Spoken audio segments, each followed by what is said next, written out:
Crocq, thank you so much for coming onto the show. Now, you are a professional musician based in Newcastle, Australia. You're a proud Filipino foodie, a creator trying to shed light on Filipino cuisine.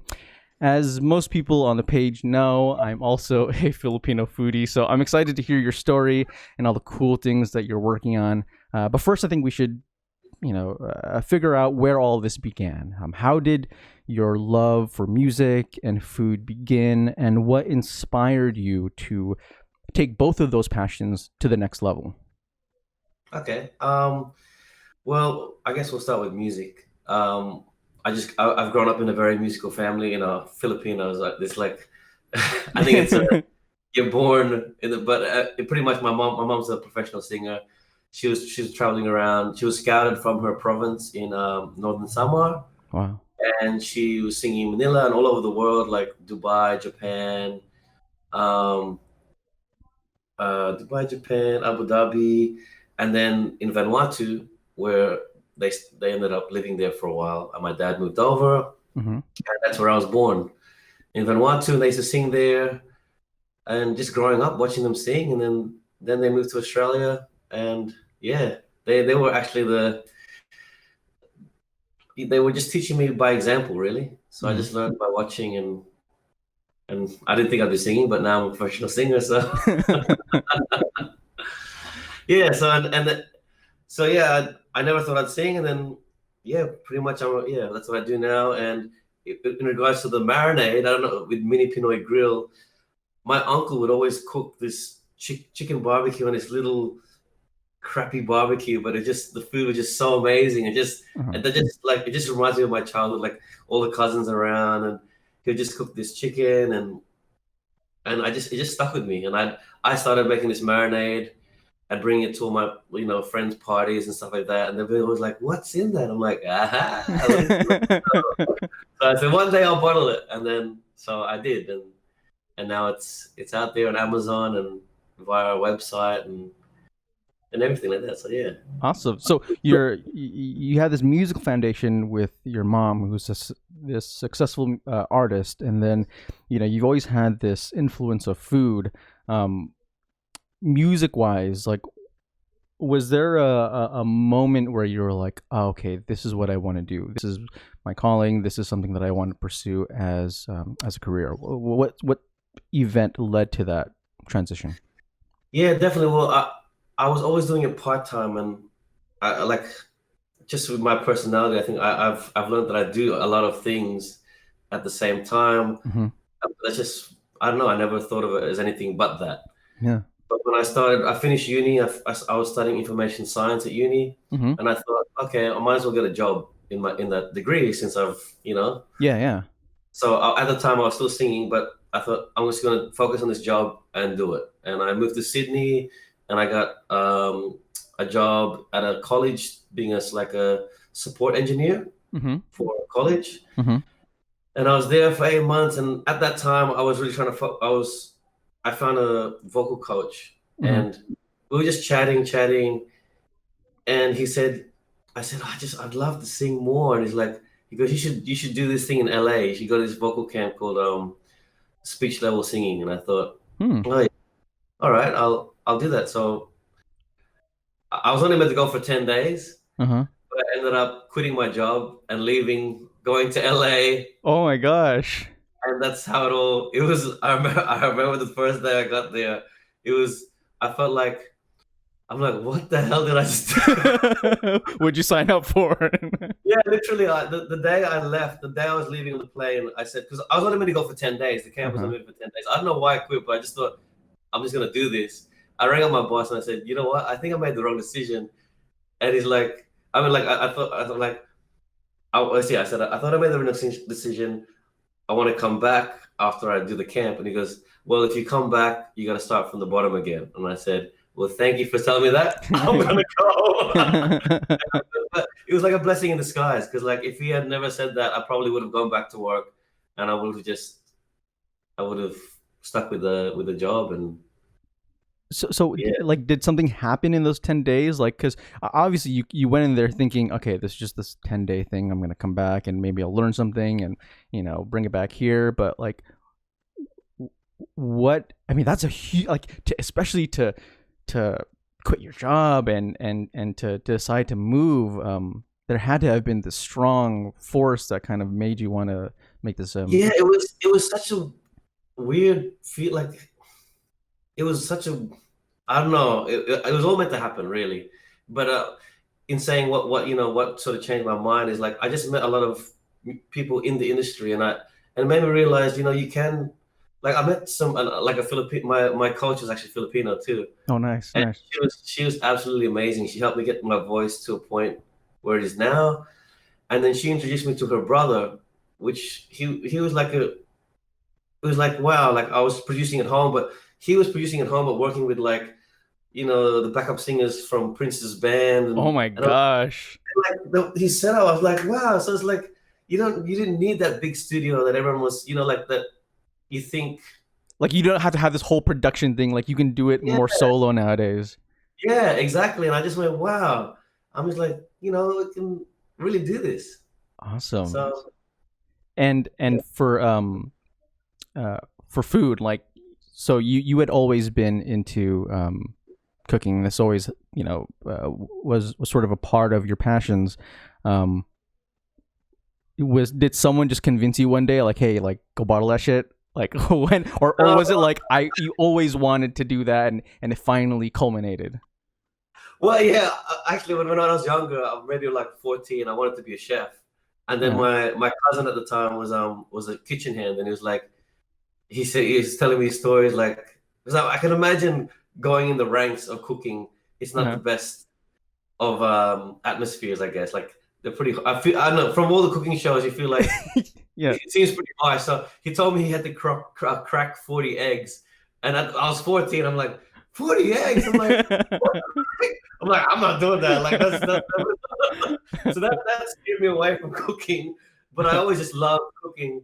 And then, well, I started a food truck initially, Mhm. and it was a custom built truck, like a trailer truck thing that folded out. So Oh. my friend, another Filipino guy, like he's just a magician. I'm like, bro, I want to make this thing. I drew it up, and he built it, and it was too big. Like that's why it's called Mini Pinoy Grill, because I wanted a mini Pinoy grill, but it was like a big Pinoy grill. But anyway, I already had the name, so I kept it. But yeah, I started cooking on the weekends, and because music was my main jam, like it was just too hard to do both. So I thought, how can I do both? And I thought I bottled the marinade, and that's how it came about.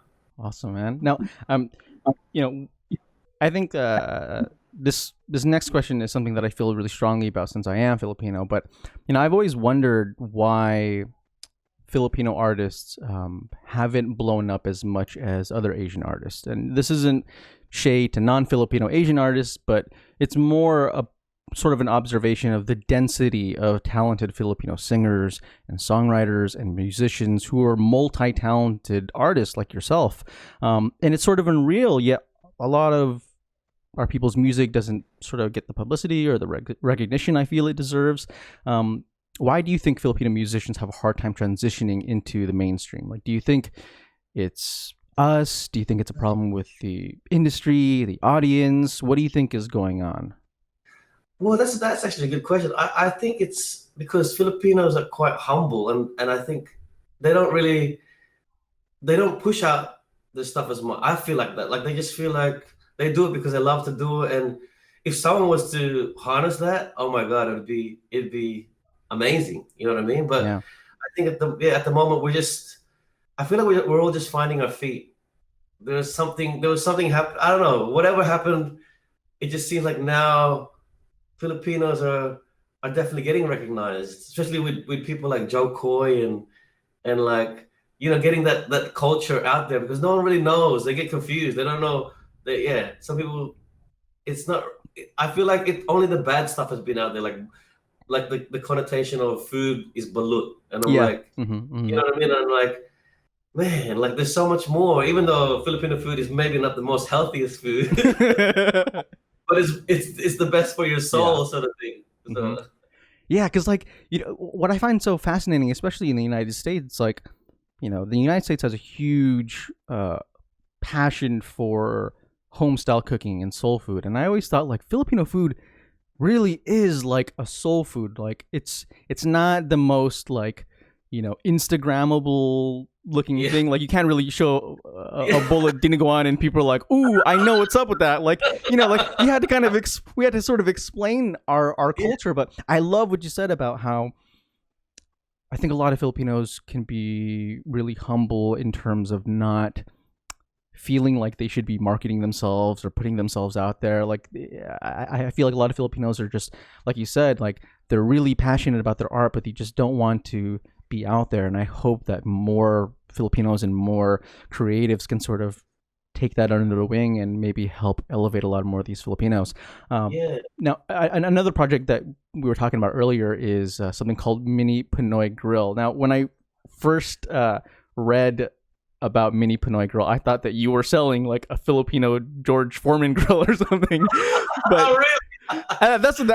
that was my initial thought. I was like, huh, interesting. But this is actually something completely different. Again, you're explaining a little bit about this marinade, but can you tell us what is Mini Pinoy Grill and like how you came up with just the general concept, the brand, all that stuff? Okay, yeah. So coming back to the story, I said I started initially. I have a mini, like an old school mini, like Mr. Bean car. You know the Mr. Bean. Have you seen Mr. Bean? You know Mr. Bean? A long time ago. Yeah. So it's like a mini Cooper, like from Italian Job or something like that. Okay, yeah. So I have a mini, and I wanted to make a grill that like was like a mini grill that my mini could pull, and I could just pull up to any like markets and start cooking like barbecue sticks or some sort of barbecue that we all know or most Filipinos know. Yeah, of course. Filipino barbecue, where the street person is like just cooking on like a little, you know, yeah. You're like, damn, what is this? Yeah. And, so that's what I wanted. I wanted that experience of a little grill. Mm-hmm. So like I said, my friend built it and ended up being really big. So my mini didn't pull it, like couldn't pull it, but I already had the name, so I stuck with the name. So yeah, that's how it all started. I wanted to just test it out and see if people liked it, because Australian crowd there's not many Filipinos where I live. Well, there is, but they're majority not non-Filipino. So I just wanted to test if the food would work here, and it really did. So that's how it started, just testing it out, and then from there to bottling it. So how would you describe the flavor? Like, I guess relative, like I guess a good reference point would be like, how would you compare to adobo? Like a standard adobo. What, the flavors? Yeah. Like, is it more spicy? Like, you don't have to like give away the secret or anything like that, but like, well, it's an all-rounded flavor. So sweet, tangy soy with a slight bit of spice. So just if you think of your barbecue sticks at the street, the street food, that's the flavor that I was going for. It's sweet, tangy. I love that. I love that split between the saltiness of the soy and the sweetness. Because for me, sweet and salty is always perfect. Like it always hits that spot. And one of the things I really love about this concept of Mini Pinoy Grill is that it understands that Filipino cuisine doesn't have to always look the same. So we can take these traditional flavors from maybe one Filipino dish and translate it into different contexts. So, you have Filipino style barbecue or Filipino high-end food or ramen or whatever. And I know that within the last decade, we've seen a lot of innovations within Filipino cuisine. As a Filipino foodie, where would you like to see Filipino cuisine go? Like, what new things would you like to see happen with the Filipino food movement? What are your thoughts? I would like, personally, Pinoy Grill, I'd love if it was sort of like a quick, not quick takeaway, but good food, but takeaway, like fast food, but still wholesome, and maybe not, like I said, maybe not the healthiest food, but it is good for your soul. Like it brings back memories, and it's very comfort food, which is what Filipino food really is. It's such a cult. It's so ingrained in the culture. Like if you have a party in a Filipino setting, like they eat, like they cook. Even like dinners, you're like, wow, like it's just so much, and that's that's one of the beauties of the Filipino culture. Like it's just, and that's what I want it to be like. It's just like, because sometimes food now, I feel like everyone is so health conscious, which is amazing, but it takes away from that real, when you just eat, you know what I mean? Yeah. You know, like, I can't even explain it. Like when you know you're going to like a party, a Filipino party, like damn, I can't wait. Like Yeah, clinch, yeah. or like, but like spring rolls or there's another word for spring roll. I call it spring rolls, but it's called something lumpia, Lumpia, lumpia, yeah.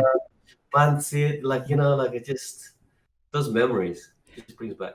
Yeah, man, it's like it's interesting how unfortunately a lot of discussions of healthy food seem to focus on like this idea that everything has to be clean or like there's no seasoning or anything like that, like, oh, just eat like an avocado and vegetables or whatever.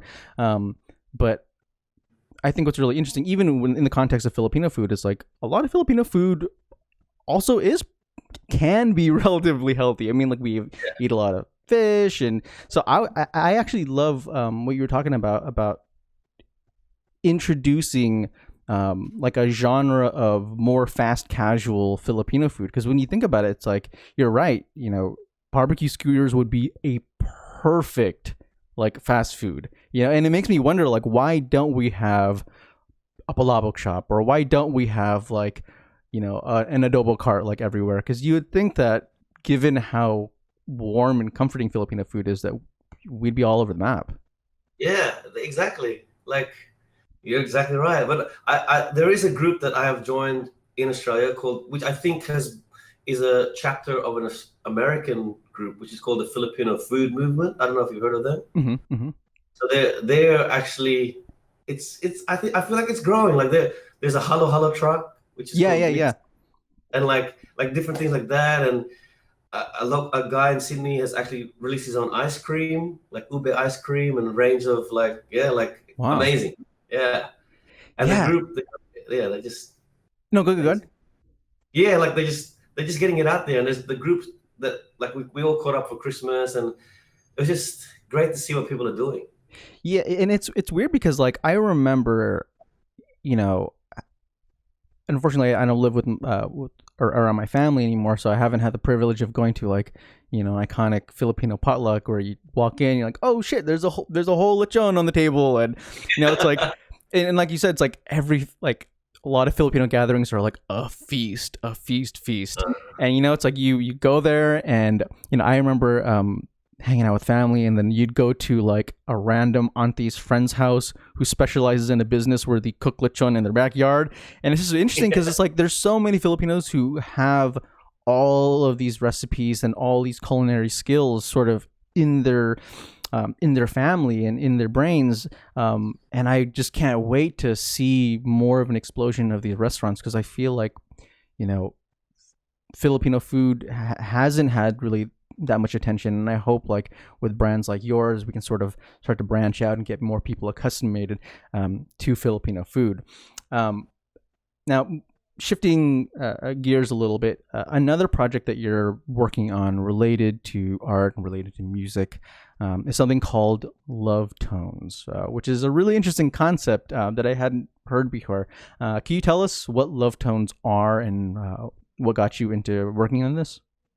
Yeah, sure. So with COVID hitting, like COVID-19, Mm-hmm. especially in Australia, like all the clubs just shut down, and that was I was pretty much booked till next year with Mm-hmm. gigs and weddings and things like that. So I'm like, how could I need to come up with something, because that's no income. You know what I mean? Yeah. That's my main income. So I thought, what could I do? What could I do? And I thought it's actually an idea that I had quite a while back, but it never I mean, I think it was more prominent now because no one can see each other. So I thought, how can you send a message to someone, like a birthday message or anniversary? Everyone's staying at home. So I thought, why not set up this thing called LoveTones, where they fill out a form, it's someone's birthday, fill out the details, pick a song, or I even write a song for them, something customized. And then I sing it, record it via video, and then I can tag them via social media, or I send them the video and I send it to them as a personal gift. So yeah, it's a bit personal, and yeah, it's truly amazing. Like the reaction that I get from like all I get is like I'm in tears, like thank you so much, like it's just amazing, like it's just warming. I feel like. Wow, that's really cool. Like, because I know that they have a lot of those like greeting card businesses, but a lot of times they're automated, or it's just like a graphic or whatever. But like I was looking at some of the videos that you had of you like wishing people happy birthday and stuff like that, and like I guess at first I was like like what occasions are these for? But like what are some of the responses that you received from making these videos? Well, the very first one I did, this guy he wanted to ask this girl out on a date, so he wrote this song. He wrote this song about after isolation, can we catch up for a drink? And I wrote, I don't know, it's one of the first videos on there. I think I put in there, and he's like, so he sent it to her, and she said yes. So I was like, nice. Yeah. And then the rest were like birthdays, like anniversaries. If someone's having, like they just want to surprise their wife, girlfriend, or then birthdays, and I did some Mother's Day ones as well. So I've been a bit slack. I haven't posted the last ones that I've been doing. So I'm like glad you reminded me. Because you're like project. I'm like, what other project am I doing? I'm like, well, I'm really curious to hear about the rest of the work that you do. But first, we're going to go ahead and take a quick commercial break. We will be right back.